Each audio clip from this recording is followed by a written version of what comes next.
Hello friends and welcome to my YouTube channel Nostella Wealth, where we discuss everything about investments, finance and money. I am Mahindra Rao and today we are here to discuss about SIPPing and debt mutual fund. Have you ever considered starting an SIP in debt mutual fund? Many of us have not even considered about it. We have started an SIP in equity mutual fund, but we have never thought of starting an SIP in debt mutual fund because we do not know the benefit of starting an SIP in debt mutual fund. Why should we start an SIP in debt mutual fund? So in today's video, I will like to explain you the benefit of starting an SIP in debt mutual fund. So how many of you have seen this advertisement by many banks which they used to offer, the Lakpati scheme or the Crorepati scheme? So the scheme used to be like, if you save X amount of money for X amount of period, you will get X amount of interest, and on the maturity you get a lakh rupee as a Lakpati scheme, or a 2 lakh or 3 lakh, whatever the maturity amount you have decided and whatever monthly installment you have decided. So what used to happen is, it used to provide a disciplined way of saving money. Many of us has taken this advantage. Many senior citizen or many parents have taken the advantage of this. So it used to bring discipline and a saving habit in us. Just like this, we can start an SIP in a shorter horizon plan and bring a disciplined financial planning toward our different goals. If supposingly I have a goal for creation of an emergency fund, or even if I'm buying a vehicle, or for my family vacation, yearly family vacations, or paying a school fees even, or paying for a down payment, a bigger goal, paying for a down payment for my house, but the goal is nearby, down the line, 3 years, 4 years, 5 years. How do I do that? I do an SIP in a debt mutual fund in a shorter horizon funds and take the advantage of it. Correct. If I do not have if I have a lump sum money today, I can straight away park that fund in the whatever fund I choose from, and nothing to do about it. But if I am saving regularly, this is the best way of doing it, by starting a systematic invest plan in a debt mutual fund.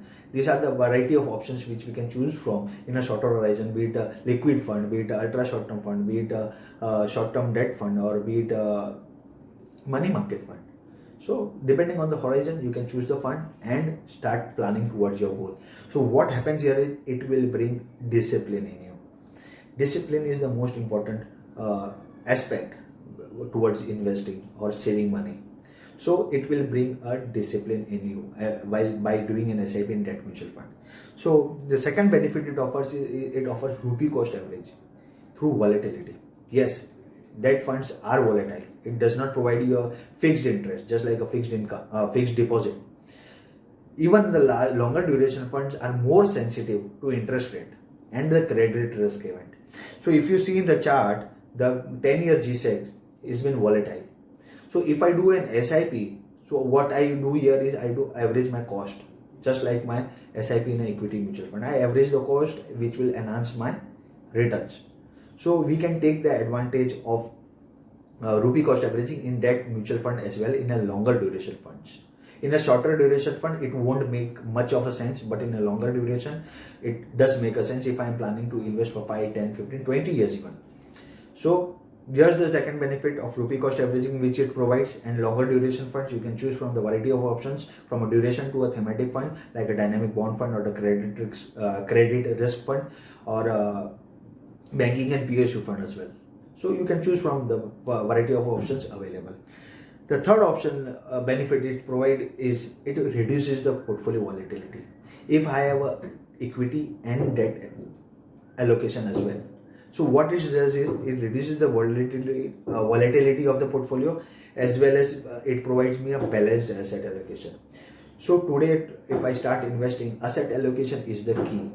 It is always advisable to start an asset allocation. As the thumb rule says, 100 minus your age has to be your equity allocation, and the rest has to be your debt allocation. This is the thumb rule. But depending on your risk appetite or investment horizon and investment appetite, you can choose the asset allocation which you are looking for.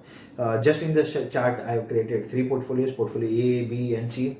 If you are a portfolio A investor, you have a 60% equity and 40% debt, 70% equity, 30% debt, or 75% equity, 25% debt.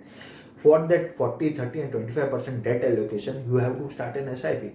If you have a lump sum money, you park it, that's okay. That is all right. There is nothing to worry about it. But if you are planning it for a longer horizon through a regular mode, SIP is the best way to do it. Take the advantage of a financial planning towards your goals. Take the advantage of rupee cost averaging, and create a balanced portfolio which will be less volatile.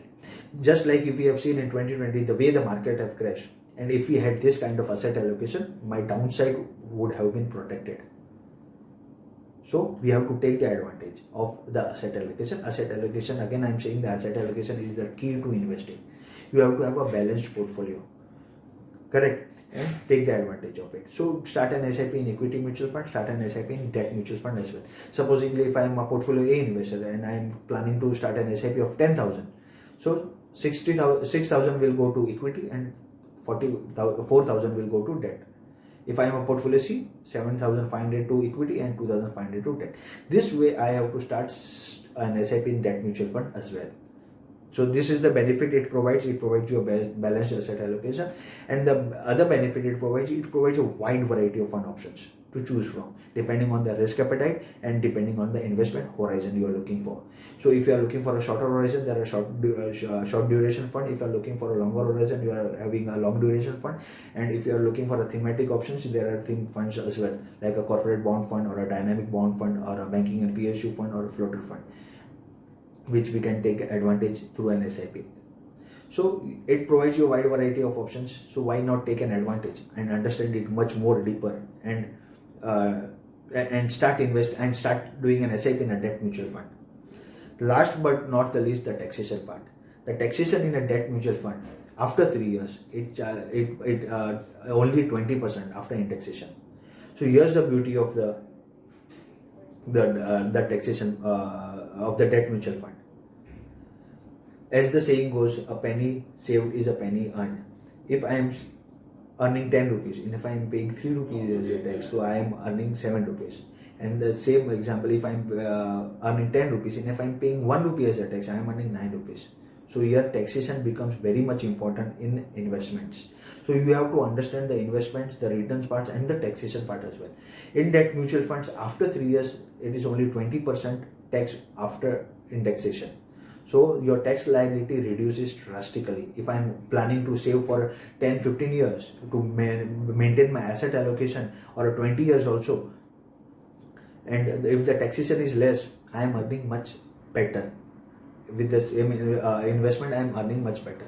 So we have to take the advantage of taxation also, and the debt mutual fund provides that benefit.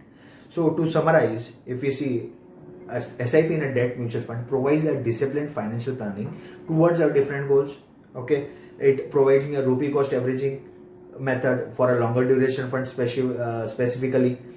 It provides me a balanced portfolio through asset allocation. If I create a portfolio A, B or C, it provides me a wide variety of options to choose from.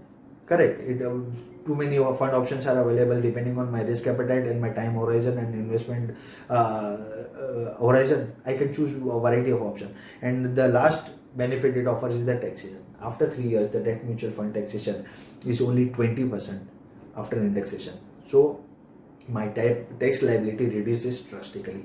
So we have to take the benefit of this the advantage a debt mutual fund provides and start saving in debt mutual fund and create a balanced portfolio. Rather than putting 100% in equity is not advisable, but creating a balanced portfolio is always advisable. So we can take the benefit by starting an SIP in a debt mutual fund.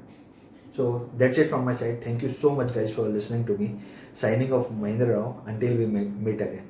Happy investing.